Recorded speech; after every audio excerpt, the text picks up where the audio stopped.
We are 24 years plus in marriage. I am yet to fully understand her.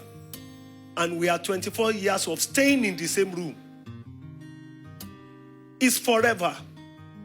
Patience is forever.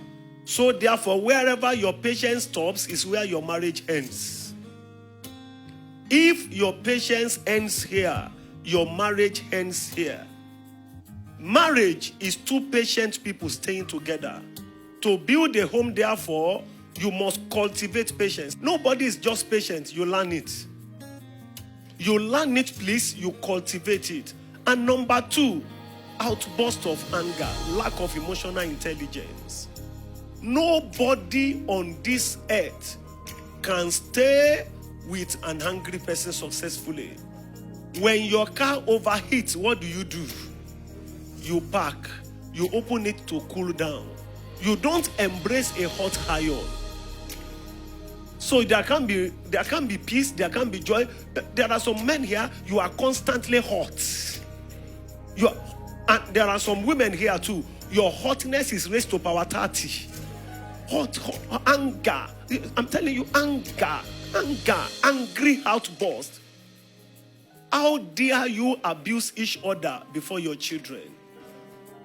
How dare you raise your voice that neighbors hear you? It's total irresponsibility. It means you are not even prepared to marry. How dare you raise your voice on each other? It's to show you lack capacity for emotional intelligence. I'm telling you, how dare you throw tantrums? How dare you jam the door and slam it? And even when we do that, it makes the other party more distant from one. Isolation, withdrawal. The more we don't throw tantrums, we do all those ones, the intimacy you are looking for get further from one.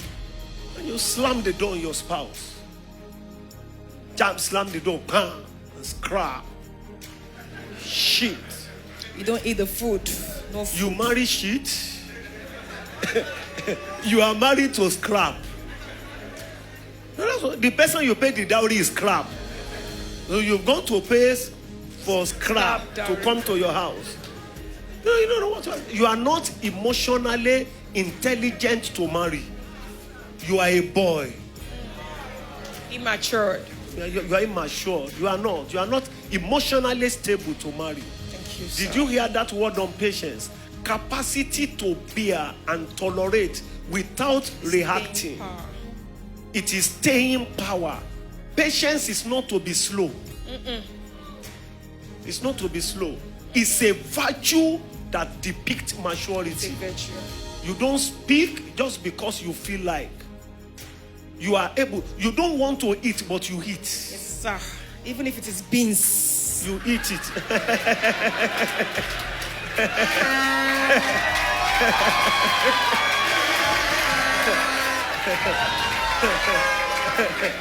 You know, I don't like beans.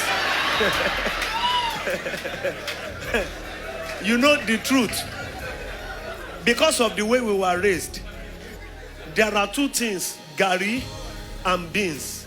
I hate them that if I don't eat them the next 50 years, they are in my blood. You know, as you are looking at me now, beans is in my blood. Gari, when we were growing up, we ate beans to the extent that as God began to give us some money, the smell of beans. I was like, no. So we were closing from office one day. I told First Lady, I said, baby, quickly go home. I want to eat good food. I'm tired tonight. Let me eat good food. And please don't cook beans. I told her. She went home.